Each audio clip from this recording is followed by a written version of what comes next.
was it really tough to write the book? Did it take, because it's been a long time. So the book has been in the works for almost 10 years or maybe more than 10 years. Yeah. And I never could really get clear on the message. I didn't want to write a book just to be like, look at me, like, look how, that bothered me. So I even worked with other people on it and couldn't get clarity about where I was really going. I mean, I knew I had all these messages about leveling up and taking response. I mean, I knew I had something to share. I just couldn't seem to get it in really a really clear, direct message or whatever.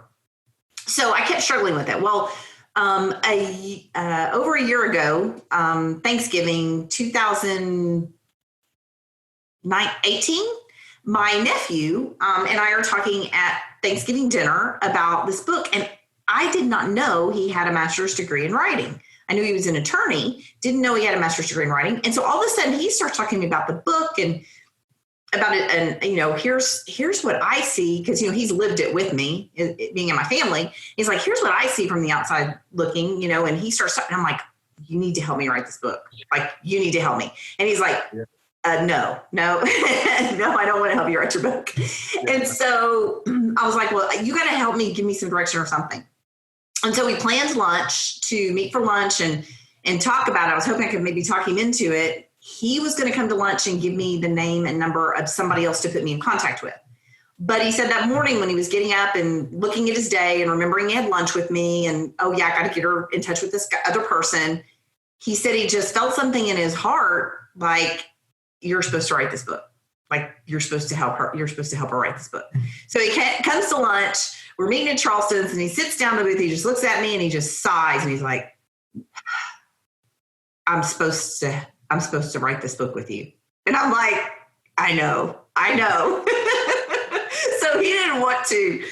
So bless his heart, for the next year, he spends almost every Saturday with me for 2 or 3 hours at a time.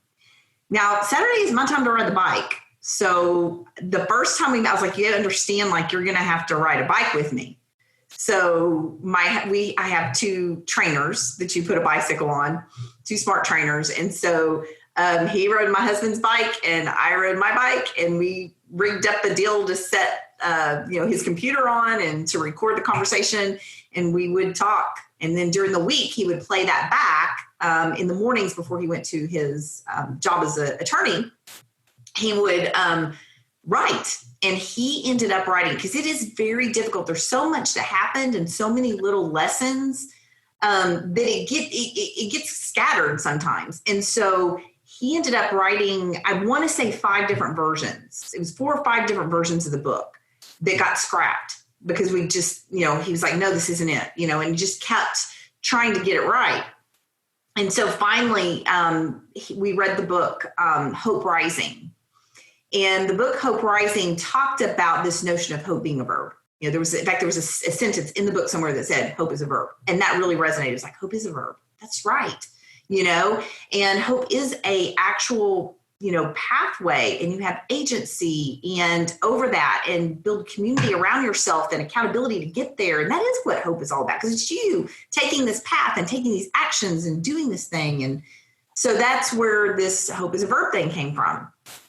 And, it's one of those things where you can look at, even right now, this pandemic that's happening to us.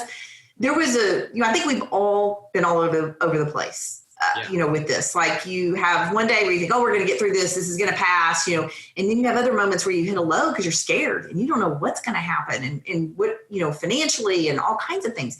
One morning, I was really struggling, and I thought to myself, I feel hopeless. Like, I feel hopeless. And I thought about that word hope, and I was like, so what does that mean? That means I feel like I don't have a pathway. And that made sense, because right now we kind of don't know what to do. Like, what do we do? So you have to think about, what can I do, and do those things. So I'm like, okay, you know what I can do? I can get out and I can go walk outside in the sunshine. So I started just making a path for myself of, what can I do to create a great day? What can I do to create a great day right now, today? What can I do? What's within my power? What can I put on my list that pathway to have a great day. And all of a sudden it's weird. You just don't, that helps you start feeling hope a little bit right there because you're in control of kind of doing something, taking some action, you know?